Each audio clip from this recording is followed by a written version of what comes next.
Attends, avant de sortir, il faut faire Bon. attention. Vas-y. On les évitera bien des amis. Au cas où. Attends, parce que t'en haut, tu comme les Windows. Il prend quelques secondes. Ok. Tout le monde est prêt. Bon, c'est parti. On enregistre. Julien Canal, c'est 24 heures du Mans, comment ça se prépare? Comment vous les abordez? Alors pour nous ça se prépare plutôt bien, moi c'est la 5e année avec l'équipe Panis Racing, donc on est tous habitués à travailler les uns avec les autres. Avec Nico Jamin avec lequel on a fait une 3e place il y a 2 ans, Yob le nouvel arrivant mais qui a aussi beaucoup d'expérience dans l'endurance. Donc pour nous c'est plutôt super intéressant de travailler tous ensemble, on a des nouveaux membres sur le plan technique.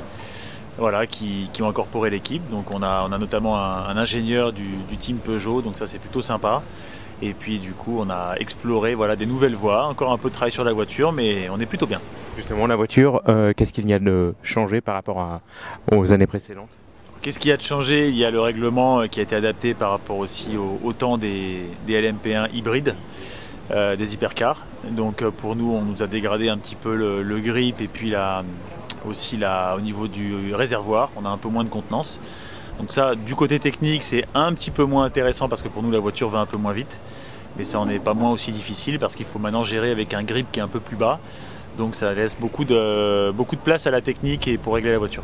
Alors, la journée test, qu'est-ce que vous avez appris sur la voiture? Alors c'est surtout sur le circuit, la journée test, d'habitude il y a beaucoup de poussière le matin, il faut que la piste se fasse, il y a 3 pistes différentes sur le circuit du Mans. Évidemment la partie courte du circuit Bugatti, après la partie qui est empruntée par les voitures tous les jours, les Hunaudière, Mulsanne, Arnage, et puis on arrive enfin sur la partie des S-Porsche qui n'est jamais empruntée, habituellement, qui est un peu verte, on appelle ça vert parce que la piste elle est jamais sollicitée, donc il a fallu s'adapter à la piste et puis travailler avec le grip changeant. Alors en LMP2, on va avoir le droit à une belle bagarre, hein. Bon, l'objectif, c'est le podium. Comme d'habitude, comme ces dernières années, la LMP2 c'est la catégorie la plus représentée, plus de 25 voitures chaque année depuis quelques années. Donc pour nous c'est aussi super excitant parce que c'est très très concurrentiel et on a des voitures qui se tiennent à un demi-dixième, un dixième sur un circuit qui est aussi long et aussi exigeant que celui du Mans.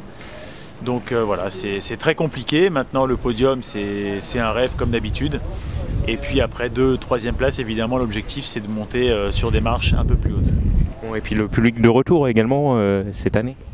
Ouais, c'est sympa. Après pour nous on a connu, moi je l'ai connu vraiment avec le full public durant pas mal d'années puisque c'est ma 13e. Évidemment logistiquement c'était plus facile pour nous sans le public, mais c'était aussi beaucoup plus morose. Donc là on est super content de pouvoir avoir le public aussi proche. On approche du centenaire de l'épreuve, c'est l'an prochain. On y pense déjà quand on est pilote? On y pense et c'est pour ça que je m'adresse à tout le monde. Si on peut me filer un petit coup de main pour l'année prochaine, ce serait bien que je puisse trouver les budgets comme d'habitude pour essayer de faire le centenaire. Apparemment ça va être un événement qui va être super bien préparé tant au niveau de l'ACO que de toute l'organisation et des sponsors. Donc c'est un très bel événement, j'espère y participer. Ouais, de plus en plus difficile pour un pilote amateur de trouver des budgets. Ouais, ça c'est une partie qui est vraiment très compliquée. Nous moi j'ai 2 pilotes professionnels avec moi.